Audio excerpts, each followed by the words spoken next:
তো রাত ফুরালেই এই মৌসুমের প্রথম ডার্বি খেলা হতে চলেছে Mohun Bagan super giant versus Mohammedan এসসির মধ্যে। এই খেলাটি হবে যুব ভারতী ক্রীড়াঙ্গনে, তার মানে মোহনবাগান সুপার জায়েন্টের এই ম্যাচটি হবে হোম ম্যাচ। এই ভিডিওতে আমি কথা বলবো দুটো টিমের ফরমেশনের ব্যাপারে, কোন ফরমেশন খেলালে কোন টিমের ভালো হতে পারে, আর দুটি টিমের কি কি প্রসপেক্টিভ ভালো ভালো আছে, কোন কোন ড্রব্যাকস আছে, এই দুটি জিনিসের নিয়েও আমি কথা বলবো আজকের ভিডিওতে। তো দেখা হচ্ছে ইন্ট্রোর পরে।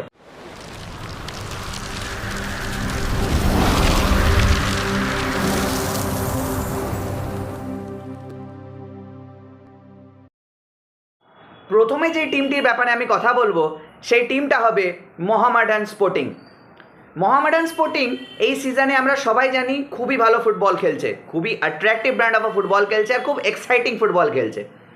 এই সিজনে মোহামেডান স্পোর্টিং আপাতত 3টে ম্যাচ খেলেছে। এই 3টে ম্যাচেই মোহামেডান স্পোর্টিং যথেষ্ট ভালো খেলেছে। মোহামেডান স্পোর্টিংয়ের ডিফেন্স যত ভালো খেলছে ততই ভালো মিড খেলছে আর ততই ভালো ফরওয়ার্ড খেলছে। মোহামেডান স্পোর্টিং নিজের প্রথম ম্যাচ আইএসএলে খেলে নর্থ ইস্ট ইউনাইটেড এফসির সঙ্গে, আর এই ম্যাচটা ছিল মোহামেডান স্পোর্টিংয়ের একটা হিস্ট্রি ম্যাচ। কেন কি প্রথমবার এই ম্যাচটা দিয়ে মোহামেডান স্পোর্টিং নিজের আইএসএলের জার্নি শুরু করে। 90+ মিনিট অবধি ম্যাচটা একদম গড়ায় আর খুবই ভালোভাবে মোহামেডান স্পোর্টিং খেলে। 0-0 গোলটা হতে থাকে, 0-0 দুই শিবিরই গোল করতে পারে না, নাহি নর্থ ইস্ট ইউনাইটেড গোল করতে পারে, নাহি মোহামেডান স্পোর্টিং গোল করতে পারে, কিন্তু দুটো টিমই খুব ভালো ব্র্যান্ড অফ ফুটবল খেলে। কিন্তু লাস্ট পর্যন্ত যখন পেড্রো বানালি যখন চেঞ্জ করে নিয়ে আলাউদ্দিন আজারেকে নামান, তখন ওনার গোলে এগিয়ে যায় নর্থ ইস্ট ইউনাইটেড এফসি, আর ফুল টাইমে ফার্স্ট ম্যাচ হারে নিজের মোহামেডান স্পোর্টিং 1-0 গোলে।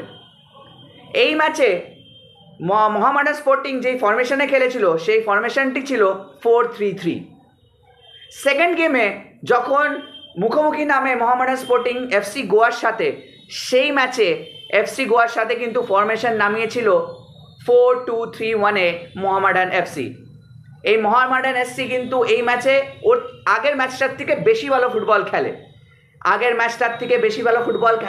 কেন কি এই ম্যাচটা ড্র খেলে মোহামেডান স্পোর্টিং এফসি গোয়ার সাথে। আর আমরা সবাই জানি কি ম্যানোলো মার্কোয়েস রোকার এফসি গোয়া কতটা ভালো টিম আর কতটা ব্যালেন্স টিম। এই টিমের সঙ্গেও মোহামেডান স্পোর্টিং না ডরে ভালো খেলে আর ড্র ছিনিয়ে নেয়। ড্রটা ছেনায় কিন্তু আসলে পরে আসছি আমি টপিকটার মধ্যে, কিন্তু এই ম্যাচটাতে মোহামেডান স্পোর্টিং যথেষ্ট ভালো খেলে। প্রথমে হিস্ট্রি ক্রিয়েটেড গোল করেন অ্যালেক্সিস গোমেজ পেনাল্টির থেকে। অ্যালেক্সিস গোমেজের পেনাল্টিতে মোহামেডান স্পোর্টিং এগিয়ে যায় 1-0 গোলে, আর সেইটা পিছন করতে করতে 90+4 মিনিটে গিয়ে ইকুয়ালাইজার গোল করেন আরমান্ডো সাদিকু, আর ওই গোলটার পরেই ড্র হয়ে যায় ওই ম্যাচটা। না হলে ওই ম্যাচটা প্রথম ম্যাচ হতো যখন মোহামেডান স্পোর্টিং নিজের হিস্ট্রিতে আইএসএলে জিততো। এবার থার্ড ম্যাচটাতে যেটা আসি, আমি যদি থার্ড অ্যান্ড ফাইনাল ম্যাচটাতে আসি, যেটা history created match for Mohammedan স্পোর্টিংয়ের, সেই খেলাটা হচ্ছে চেন্নাই এনএফসি মানে ওভেন কয়েলের চেন্নাই এনএফসির সঙ্গে। এই ওভেন কয়েলের চেন্নাই এনএফসির সঙ্গেও কিন্তু মোহামেডান স্পোর্টিং ফরমেশন নামায় 4-2-3-1 ফরমেশন। এই ফরমেশন নামানোর পরে প্রথম দিকেই দুই টিম খুবই ভালো ব্যালেন্স ফুটবল খেলে, খুবই অ্যাটাকিং ফুটবল খেলে, দুটোই টিম অ্যাট্রাকটিভ ফুটবল খেলে দুটোই টিম। কিন্তু লাল রেমসাঙ্গা ফানাইয়ের গোলে এগিয়ে যায় মোহামেডান স্পোর্টিং, আর ওই গোলটাকে শোধ দিতে পারে না চেন্নাই এনএফসি। তার কারণে ওই ম্যাচটা জিতে যায় মোহামেডান স্পোর্টিং। যদি এখন কারেন্ট ফর্ম গাইড আমরা যদি দেখি মোহামেডান স্পোর্টিংয়ের, তো ওইটা হচ্ছে লস ড্র উইনটা হচ্ছে রিসেন্ট, মানে ওদের কাছে মোমেন্টাম আছে যে আমরা ভালো ফুটবল খেলেছি। আর অবশ্যই মোহামেডান স্পোর্টিং ভালো ব্র্যান্ড অফ ফুটবল খেলেছে এই আইএসএলে।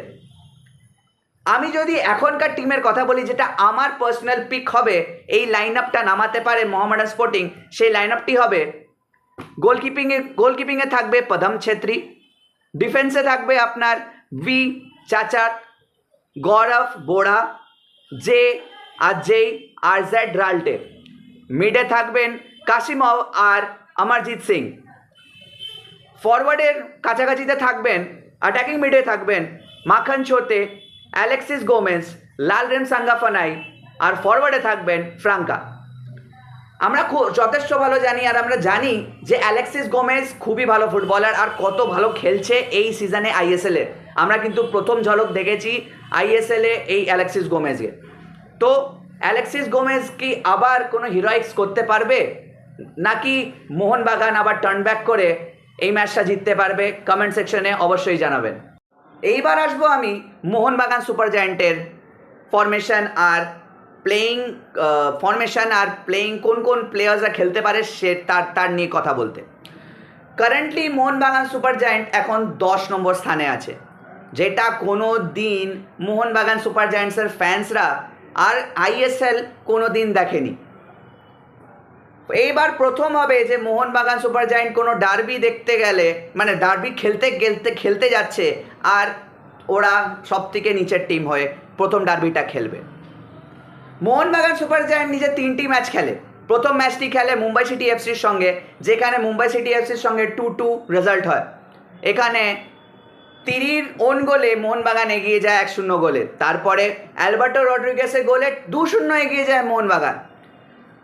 ফার্স্ট হাফে 2-0 রেজাল্ট থাকে, কিন্তু সেকেন্ড হাফে দারুণ কামব্যাক করে মুম্বাই সিটি এফসি, আর মোহনবাগান ক্লুলেস ফুটবল খেলে সেকেন্ড হাফে। আর সেকেন্ড হাফে ক্লুলেস ফুটবল খেলার জন্য আবার যেহেতু তিরি ওন গোল করেছিল, সেই তিরি ওন গোলটা শোধ করে নিজের গোল করে নিয়ে ম্যাচে ফিরিয়ে আনে মুম্বাই সিটি এফসিকে। তারপরে লাস্টে গিয়ে পিটার ক্র্যাটকি একটা চেঞ্জ করে আর তাহির ক্রোমাকে নামায়, আর তাহির ক্রোমার গোলে 2-2 ড্র হয়ে যায় ওই ম্যাচটা। ওই ম্যাচে মোহনবাগান সুপার জায়ান্টের কোচ হোসে মলিনা ফরমেশন নামায় 3-5-2 ফরমেশন। সেকেন্ড ম্যাচ খেলে Mohun Bagan super giant North East United এফসির সঙ্গে। এই নর্থ ইস্ট ইউনাইটেড এফসির সঙ্গে আমরা জানি এই মোহনবাগান সুপার জায়ান্ট কিন্তু এই সিজনের ডুরান্ট কাপের ফাইনাল খেলেছিল, আর ওই ফাইনালে মোহনবাগান সুপার জায়ান্টকে নর্থ ইস্ট ইউনাইটেড পেনাল্টিতে হারায় আর নিজের ক্যারিয়ারের আর নিজের হিস্ট্রিতে প্রথম সিলভারওয়্যার জেতে ডুরান্ট কাপের স্টার্ট দিয়ে। নর্থ ইস্ট ইউনাইটেডের সঙ্গে প্রথম গোলে এগিয়ে যায় নর্থ ইস্ট ইউনাইটেড বেম আমেরের গোলে। তারপরে ওই গোলটা শোধ দেয় মোহনবাগান সুপার জায়ান্টের ইয়াং ডিফেন্ডার দীপেন্দু বিশ্বাসের গোল দেওয়ার পরে তারপরে আবার গোল দেয় নর্থ ইস্ট ইউনাইটেড এফসির আলাউদ্দিন আজারে। এই আলাউদ্দিন আজারের গোল দেওয়ার পরে অনেকক্ষণ পর একটা কন্ট্রোভার্সিয়াল গোলের 2-2 ফিরে আসে মোহনবাগান। সবাই বলে কন্ট্রোভার্সিয়াল হতে পারে, কিন্তু গোলে দেখায় গোল, মানে যখন রেজাল্টটা দেখি that is goal for Mohun Bagan. কিন্তু হ্যাঁ, আমরা যখন ভিডিওটা দেখি তখন দেখি কি হ্যাঁ, দ্যাট ওয়াজ আ কন্ট্রোভার্সিয়াল গোল কিনা আপনারা কমেন্ট সেকশনে অবশ্যই জানাবেন। সুভাশিস বোসের, হ্যাঁ, সুভাশিস বোসের গোলে 2-2 ফিরে আসে মোহনবাগান। তারপরে হোসে মলিনা একটা রেয়ার চমক দেয়, জেমি ম্যাকলারেনকে নামিয়ে দেমিত্রি পেট্রাদসকে তুলে। আমরা দেখলাম কি যখন জেমি ম্যাকলারেন নামলো তখন জেমি ম্যাকলারেনকে ক্লাস্টারভাবে ঘিরে নেয় নর্থ ইস্ট ইউনাইটেডের ডিফেন্স, আর তাতে কি হয়, জেসন কামিন্স পুরো খালি হয়ে যায়। লিস্টনের অ্যাসিস্টে জেসন কামিন্স গোল করে ম্যাচটা জেতায় মোহনবাগানকে against North East United FC. ওই ম্যাচে হোসে মলিনা ফরমেশন নামায় 3-4-2-1। লাস্ট ম্যাচ মানে কারেন্ট ম্যাচ যেই ম্যাচটা খেলে মোহনবাগান, সেই ম্যাচটা খেলে বেঙ্গালুরু এফসির সাথে। আর আমার দেখা মোহনবাগানের ওইটা সব থেকে জঘন্য ম্যাচ। কেন কি শুধুমাত্র আমার নয়, অনেক মানে যারা ফুটবল বোঝে, যারা ফুটবল দেখে, চাহে ওটা রাইভাল হোক বা ফলোয়িং টিম হোক, যারা এই ম্যাচটা দেখেছিল সেই ম্যাচটা দেখে বলতে পারবে কি ওই দিন মাঠে কিন্তু নেমেছিল 2 জন, কিন্তু ওই মাঠে কিন্তু খেলছিল একটাই team, that is Bengaluru FC. ওই ম্যাচে বেঙ্গালুরু এফসি মোহনবাগান সুপার জায়ান্টকে খেলতেই দেয়নি। ইন শর্ট, বেঙ্গালুরু এফসির প্লেয়ার্সরা মোহনবাগানের প্লেয়ার্সদেরকে পকেটে পুরে রেখেছিল। ফার্স্ট গোল করে বেঙ্গালুরু এফসির এডগার মেন্ডেস দারুণ ব্র্যান্ড অফ ফুটবল খেলেছিল, আর ওনার ওই ফুটবল খেলাতে এগিয়ে যায় বেঙ্গালুরু এফসি। তারপরে গোল করে সুরেশ সিং ওয়াংজাম, তারপরে গোল করে আমাদের captain leader legend Sunil Chhetri. উনি পেনাল্টি পান আর পেনাল্টিতে উনি গোল করেন। আমরা সবাই জানি সুনীল ছেত্রী পেনাল্টি মিস করেন না। তার ফলে 3-0 হারে মোহনবাগান সুপার জায়ান্ট। ওই ম্যাচে ফরমেশন নামে ছিল 4-4-2, তার মানে 3টি ম্যাচে আলাদা আলাদা ফরমেশন, 3টি ম্যাচে আলাদা আলাদা প্লেইং 11, হোসে মলিনা ক্লুলেস ছিলেন, আমরা সবাই জানি। আর উনি প্রত্যেকটা ম্যাচে আলাদা আলাদা ফরমেশন নামাচ্ছেন, আলাদা আলাদা প্লেইং 11 বানাচ্ছেন। যখন জিজ্ঞেস করা হয় মলিনাকে তখন উনি বলেন কি না না না আমার টিম সেট আছে, আমি জানি আমার প্লেইং 11 কি খেলছে, বাট আপনি প্রত্যেক দিন আলাদা আলাদা প্লেইং 11 নামাতে পারেন না। You have to have a basic team যারা ভালো খেলছে, একটা কোর টিম হয়, একটা কোর স্টার্টিং 11 হয়, যেটাকে আমরা প্রত্যেক দিন চান্স দিয়ে থাকি। হ্যাঁ, ইঞ্জুরিজ যেন না হয়, তখন আমরা একটু লেটার অন দ্য সিজন আমরা চেঞ্জেস করতে পারি, হাফ টাইমে বার করে দিতে পারি, কিন্তু একটা বেসিক একটা বেস টিম আমরা জানি কি কি হতে পারে। কিন্তু মলিনা কোনো দিন এখনও অবধি ওই টিমকে নামায়নি। কারেন্টলি মোহনবাগানের ফর্ম গাইড হচ্ছে ড্র, উইন আর লস। লসটা হচ্ছে রিসেন্ট, আর লসটা হচ্ছে রিসেন্ট এই জন্য উনি মোহনবাগান সুপার জায়ান্ট কিন্তু এখন ড্র ব্যাকে আছে। এখন মোহনবাগান সুপার জায়ান্টের প্লেয়াররা এখন একটু ডিমোরালাইজড আছে, কিন্তু এটা কিন্তু ব্লেসিং ইন ডিসগাইজ হতে পারে মোহনবাগান সুপার জায়ান্টের ফ্যান্সদের জন্য আর মোহনবাগান সুপার জায়ান্টসের রেজাল্টের জন্যও। এই ম্যাচটাতে কি রেজাল্ট হবে, মোহনবাগান সুপার জায়ান্ট জিতবে কি না, নাকি মোহামেডান স্পোর্টিং হিস্ট্রি ক্রিয়েট করবে আর মোহনবাগান সুপার জায়ান্টকে হারাবে। মোহামেডান, আমরা সবাই জানি মোহামেডান স্পোর্টিং খুব ভালো ফুটবল খেলছে, মোহনবাগান সুপার জায়ান্ট একটু লো ফুটবল খেলছে, নিজের স্ট্যান্ডার্ডের হিসাবে খেলছে না এই বছর। জানি না কি কি করবে মোহনবাগান সুপার জায়ান্ট, বাট অন্তত ফাইনাল হুইসেল অবধি আমাদেরকে ওয়েট করতে হবে।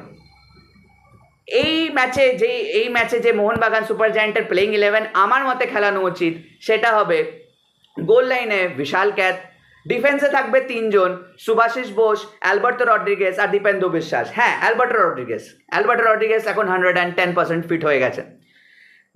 মিডে থাকবেন আশিক কুরুনিয়ান, দীপক টাংরি, আপুইয়া, মনবীর সিং। হ্যাঁ, দীপক টাংরি, আমি দীপক টাংরিকে রাখছি, কেন কি we desperately need CDM in Mohun Bagan right now. Ashique Kuruniyan নামটা নিলাম কেন কি Ashique Kuruniyan is also 100% fit right now. আমি লিস্টন কোলাসোর জায়গায় আমি আশিস কুরুনিয়ানকে নামিয়ে নিয়ে একটু টেস্ট করে নিতে দেখতে চাই। অ্যাটাকিং মিডফিল্ডে আমি নামাবো গ্রেগ স্টুয়ার্টকে আর সাহাল আব্দুল সামাদকে, কিন্তু কোচ নামাবে গ্রেগ স্টুয়ার্ট আর দিমিত্রি পেট্রাতসকে। ফরওয়ার্ডে আমি দেখতে চাই জেমি ম্যাকলারেনকে। হ্যাঁ, জেমি ম্যাকলারেনকে, because we all want to see Jamie McLaren, কেন কি খুব বড় হাই প্রোফাইলের প্লেয়ার, পুরো ISL চায় জেমি ম্যাকলারেনের খেলা দেখতে। সো আমি জেমি ম্যাকলারেনকে নিজে স্টার্টিং 11-এ রাখবো। তো আমার ফরমেশনটা হবে 3-4-3-2 3-4-2-1 3-4-2-1 ফরমেশন আমি রাখবো এই মোহনবাগান সুপার জায়ান্টের এই মানে যেই এই যে ডার্বিটা খেলবে তার ফরমেশন আমি রাখবো। আপনাদের কি মনে হয় কমেন্ট সেকশনে অবশ্যই জানাবেন, আর জানাবেন কি আপনাদের কি মনে হচ্ছে কি এই ম্যাচটা কে জিততে পারে, কার পালরাটা ভারী আছে, কে বেশি ভালো খেলছে আর কে খারাপ খেলছে, কে কত গোলে জিততে পারে, প্রেডিকশন কি করতে পারে, আপনারা জানান কমেন্ট সেকশনে। এই ম্যাচের প্রেডিকশন যদি হয়, আমি এই ম্যাচের প্রেডিকশন দেব 1-0 in favor of মোহনবাগান। কেন ফেভার অফ মোহনবাগান? কেন কি players really want to prove their standards in the ISL। কেন কি এখনও অবধি এই ISL-এ যা প্লেয়ার্স আছে মোহনবাগানে, তারা নিজের যে 100% দিতে পারেনি। আর হোসে মলিনারও এটা টেস্ট হবে, যে ওই ম্যাচটা যদি হেরে যান, তাহলে যেই জিনিসটা ইস্ট বেঙ্গলের ফ্যান্সরা করেছিল স্টেডিয়াম থেকে গো ব্যাক কার্লাস স্কোয়াড্রাস, সেটা হয়তো আমরা রিক্রিয়েট ভাবে আমরা দেখতে পারি আবার যুব ভারতীতে। এবার কিন্তু মোহনবাগানের ফ্যান্সরা বলবে গো ব্যাক মলিনা। আপনাদের কি মনে হয় কমেন্ট সেকশনে অবশ্যই জানাবেন। এই ভিডিওটা এই পর্যন্তই। লাইক করতে ভুলবেন না, শেয়ার করতে ভুলবেন না, কমেন্ট করতে ভুলবেন না, আর অবশ্যই সাবস্ক্রাইব করতে তো ভুলবেনই না। দেখা হচ্ছে আবার অন্য কোনো ভিডিওতে। ততক্ষণের জন্য ভালো থাকবেন, সুস্থ থাকবেন। নমস্কার।